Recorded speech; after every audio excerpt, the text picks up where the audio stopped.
For the second time in a row, the Nuggets showed the Lakers who's their daddy by beating them yet again in the opening round of the playoffs. And while Jamal Murray's epic buzzer beaters makes a move, and Jokic's triple-doubles were the big reasons why they pulled off the win, it was Michael Porter Jr.'s consistency throughout the 7 games that really tipped the balance in the Nuggets' favor. Porter for 3, and he's got it! I mean, almost no one has been really highlighting this, but MPJ averaged 22.8 points, 8.4 rebounds, and 1.2 steals on 55.3% shooting from the field in the entire series.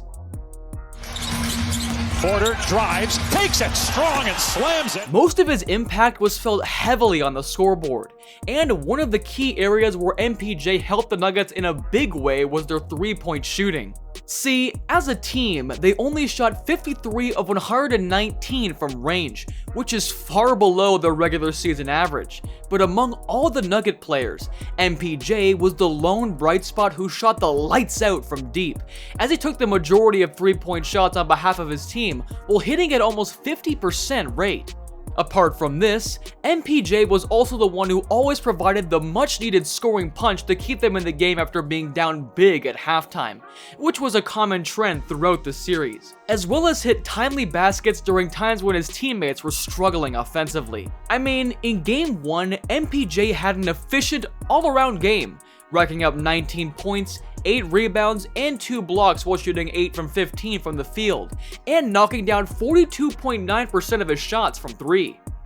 And when the Nuggets were mounting a comeback in the second quarter, MPJ poured in 9 points and made 3 big plays that eventually changed the complexion of the game. First, he cleaned up Murray's attempt and put it back in.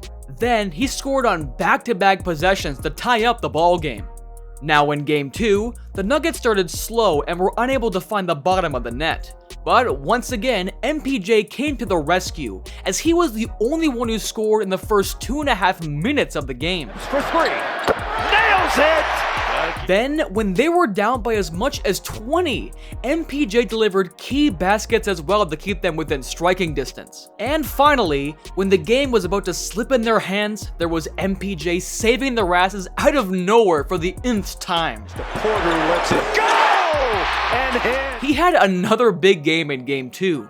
22 points, 9 rebounds, and 2 steals on 8 of 13 from the field, while shooting 60% from deep. And despite the series shifting to LA, MPJ continued to play like he was still in his own backyard. And when they desperately needed buckets in the fourth, he came through once again by hitting tough shots left and right. I mean, there was this tough pull-up jumper with Taurean Prince all over his grill.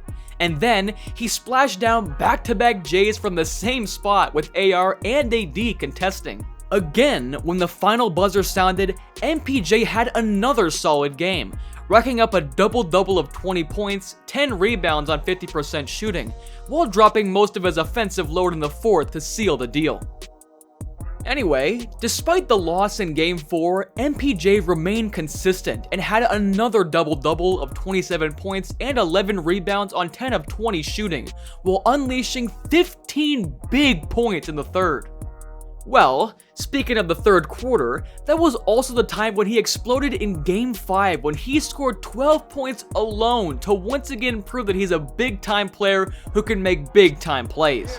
Porter for 3, and he's got it! To wrap up the series, MPJ had 26 points, 4 rebounds, and 2 steals on 8 of 12 shooting from the field, while hitting 5 threes and registering the highest plus-minus among all Nuggets players, with plus 12.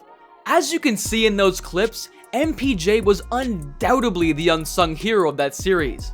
I mean, when the two-man game between Jokic and Murray was not working, or during tough stretches where the other guys couldn't get buckets, he would always rise to the occasion and deliver the goods when his team needed it most. But how come it was so easy to score for him, let alone be efficient, while his teammates were struggling to find the bottom of the net? Well, the quick answer to this is rather simple. It's because MPJ is working within the flow of their offensive system, which means that he doesn't have to force the issue or take a boatload of bad shots. Here's Murray orchestrating a two-man game with Jokic. Now, as soon as he turns the corner, Jokic would set a ghost screen for MPJ so he can curl up on top. And with no one around him, MPJ splashes this one with ease. Now, here's one wrinkle of their pin down that they would usually run for MPJ. The play would start with an Iverson cut with KCP going over to the side. Then, once again, Jokic would set down screen, which frees up MPJ on the run at the top of the key for the wide open three. Catch and shoot off of dribble handoffs and screens was basically MPJ's bread and butter throughout the whole series. But there are times that he can mix things up by turning the corner and going downhill, just like what he did here in this play. Also, MPJ read and react tendencies have tremendously improved this season. I mean, with Jokic shutting up the table on top, Murray sets a flare screen to free up MPJ. But when he notices that Hachimura got caught up in the screen, he then goes for a backdoor cut for the easy finish at the rim. And when the Lakers are too busy guarding the Jokic-Murray two-man game, MPJ would take advantage of his sleeping defender by sneaking behind him just like what he did here in this sequence. Now on the other side of the floor, MPJ probably might have had the best defensive performance of his playoff career thus far. He notched double digits in terms of rebound for games 3 and 4, and in the first 2 games he brought down 17 rebounds combined.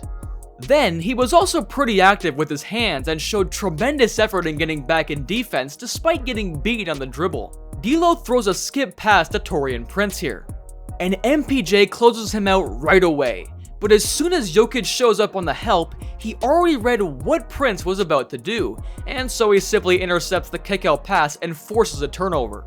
And here, MPJ just uses his length to recover after he got beaten on the closeout, which he punctuated with a strong rejection against the backboard. This time I think Porter gets him off the backboard and then Well, speaking of his length, MPJ also used that to perfection whenever he covers LeBron on ISO situations, or battle AD down low at the block when fighting for rebounds. And with his stellar play on both ends of the floor, there is no denying that MPJ was low-key the MVP of that series. Anyway, despite lording over the Lakers in 5, I think that they're going to have their hands full against the T-Wolves in the second round. Simply because they're a more capable team, and much better on defense compared to the Lakers. With this said, containing the two-man game between Murray and Jokic is still going to be the #1 priority for the T-Wolves in their defensive scouting report. But if MPJ starts to wax hot and plays consistent basketball just like in the Lakers series, they might just bump him up one tier higher than Jokic and Murray. Cause MPJ is a type of problem that you can't simply regret nor overlook.